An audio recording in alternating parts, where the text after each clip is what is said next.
Berhenti percaya bahwa menjadi ibu rumah tangga estetik adalah kunci kedamaian hidup, karena di balik video TikTok berdurasi 30 detik itu, ada sistem manipulasi psikologis yang merampas kebebasan finansial dan mental perempuan secara perlahan.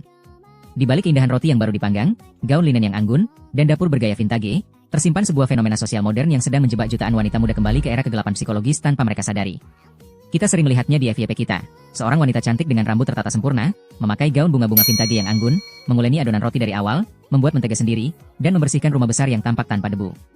Semuanya disajikan dengan musik latar yang menenangkan, suara bisikan yang lembut, dan transisi video yang sangat memanjakan mata. Ini adalah tren Tradwife, atau Traditional Wife, sebuah gerakan yang mengagungkan peran wanita sebagai ibu rumah tangga penuh waktu yang tunduk pada suami mereka, menolak feminisme modern, dan memilih untuk hidup seperti ibu rumah tangga tahun 1950-an. Bagi banyak perempuan muda yang lelah dengan tekanan dunia kerja, video-video ini tampak seperti oasis di tengah gurun pasir. Mereka menawarkan pelarian dari kelelahan mental akibat tuntutan karir, kompetisi sengit, dan biaya hidup yang terus mencekik. Namun, apakah ini benar-benar sebuah pilihan hidup yang damai, ataukah ini hanyalah sebuah produk industri digital yang sangat manipulatif? Mari kita bedah psikologi di balik fenomena ini secara mendalam. Mengapa generasi yang dibesarkan dengan nilai-nilai kemandirian dan kesetaraan gender justru kini terobsesi melihat perempuan mengabdikan seluruh hidupnya untuk melayani pria? Jawabannya terletak pada kejenuhan massal atau burnout yang dialami oleh generasi milenial dan Gen Z. Selama dekade terakhir, perempuan didorong untuk menjadi gearboss, sosok perempuan karir yang sukses, mandiri secara finansial, sekaligus tetap harus tampil cantik dan memiliki kehidupan sosial yang sempurna. Namun, kenyataannya, konsep gearboss ini justru menciptakan beban ganda bagi perempuan. Mereka tidak hanya harus bekerja keras di kantor seperti pria, tetapi juga tetap dibebani dengan ekspektasi domestik yang tidak pernah benar-benar hilang. Ketika realitas ini bertemu dengan krisis ekonomi global dan ketidakpastian masa depan, ide untuk pensiun dari dunia kerja dan hanya fokus mengurus rumah menjadi sangat menggiurkan. Tren Tradwife menjual delusi bahwa dengan menyerahkan kendali hidup kita kepada seorang pria, kita akan terbebas dari kecemasan eksistensial modern. Ini adalah bentuk regresi psikologis, sebuah mekanisme pertahanan diri di mana seseorang kembali ke fase perkembangan yang lebih awal dan lebih sederhana ketika mereka merasa tidak mampu menghadapi tekanan hidup saat ini. Namun, disinilah kebohongan terbesar itu dimulai. Kontradiksi paling mencolok dari para influencer Tradwife ini adalah cara mereka membiayai kehidupan mereka sendiri.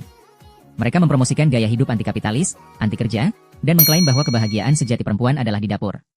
Tapi, coba pikirkan baik-baik, bagaimana mereka bisa membeli dapur mewah bergaya rustik yang harganya ratusan juta rupiah? Dari mana mereka mendapatkan uang untuk membeli bahan-bahan organik premium dan gaun-gaun linen desainer? Jawabannya adalah dari pekerjaan mereka sebagai content creator. Ironisnya, para perempuan yang mengampanyekan gerakan tidak bekerja, ini sebenarnya sedang bekerja sangat keras, bahkan mungkin lebih keras dari pekerja kantoran biasa. Mereka harus merekam video, mengedit dengan estetika yang sangat presisi, menganalisis algoritma, bernegosiasi dengan sponsor produk, dan mengelola jutaan pengikut di media sosial. Ini bukanlah kehidupan domestik yang santai. Ini adalah bisnis komersial bernilai jutaan dolar yang memanfaatkan fantasi kepasrahan perempuan demi mendapatkan klik, penayangan, dan komisi penjualan produk terafiliasi. Mereka menggunakan narasi tradisionalisme untuk menjual peralatan dapur mahal, kosmetik alami, dan gaya hidup mewah kepada audiens yang rentan secara psikologis. Mari kita melangkah lebih jauh ke dalam implikasi psikologis yang jauh lebih gelap dan berbahaya bagi perempuan yang benar-benar mempraktikkan gaya hidup ini di dunia nyata tanpa memiliki jaring pengaman finansial. Dalam dunia psikologi keluarga, ketergantungan finansial total pada pasangan adalah salah satu faktor risiko terbesar terjadinya kekerasan dalam rumah tangga, baik secara fisik, verbal, maupun emosional. Ketika seorang perempuan memutuskan untuk sepenuhnya berhenti bekerja, tidak memiliki tabungan pribadi, dan tidak memiliki pengalaman kerja selama bertahun-tahun, dia secara sukarela menyerahkan seluruh kekuasaan atas hidupnya kepada suaminya. Jika hubungan tersebut berubah menjadi beracun atau abusif, perempuan tersebut tidak akan memiliki kekuatan atau sumber daya untuk pergi. Dia terjebak dalam lingkaran setan karena dia tidak memiliki uang untuk menyewa tempat tinggal, memberi makan dirinya sendiri, atau bahkan sekadar menyewa pengacara. Para influencer Tradwife tidak pernah menunjukkan realitas mengerikan ini dalam video estetis mereka. Mereka tidak pernah membahas apa yang terjadi jika sang suami berselingkuh, kehilangan pekerjaan, mengalami kecelakaan, atau meninggal dunia secara tiba-tiba. Di dunia nyata, tanpa kemandirian finansial, kedamaian, yang dijanjikan oleh gaya hidup Tradwife hanyalah sebuah ilusi rapuh yang bisa hancur kapan saja dalam sekejap mata.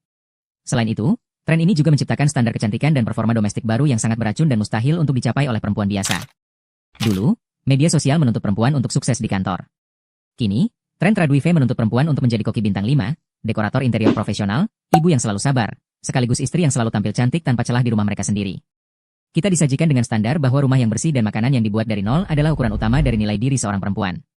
Ini memicu rasa bersalah yang mendalam bagi para ibu bekerja atau perempuan biasa yang tidak memiliki waktu atau energi untuk menguleni adonan roti setiap pagi setelah lelah bekerja seharian. Tekanan psikologis ini tidak berbeda dengan tekanan patriarki masa lalu yang telah dipercantik dengan filter kamera bernuansa hangat dan pencahayaan estetik. Ini adalah bentuk penindasan yang dikemas ulang sebagai bentuk perawatan diri atau self-care yang elegan. Sejarah telah membuktikan bahwa era 1950-an, yang begitu diagung-agungkan oleh gerakan ini, sebenarnya adalah salah satu periode paling depresif bagi perempuan.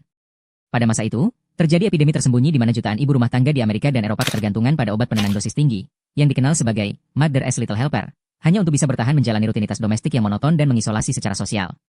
Romantisasi masa lalu ini adalah pengabaian sejarah yang sangat berbahaya. Kebebasan yang dinikmati perempuan hari ini untuk memilih jalan hidup mereka sendiri, apakah ingin menjadi ibu rumah tangga, berkarir, atau keduanya, adalah hasil perjuangan berdarah-darah dari generasi sebelum kita. Memilih untuk kembali ke peran gender yang kaku dan membuang hak tersebut demi sebuah tren estetika di media sosial adalah sebuah kemunduran yang sangat menyedihkan. Pada akhirnya, kita harus menyadari bahwa kebahagiaan sejati tidak ditemukan dalam kepatuhan buta pada peran gender kuno, tidak juga dalam obsesi mengejar karir korporat yang melelahkan. Kebahagiaan sejati terletak pada agensi diri, kemampuan untuk memilih dan mengendalikan takdir kita sendiri dengan kesadaran penuh akan konsekuensinya.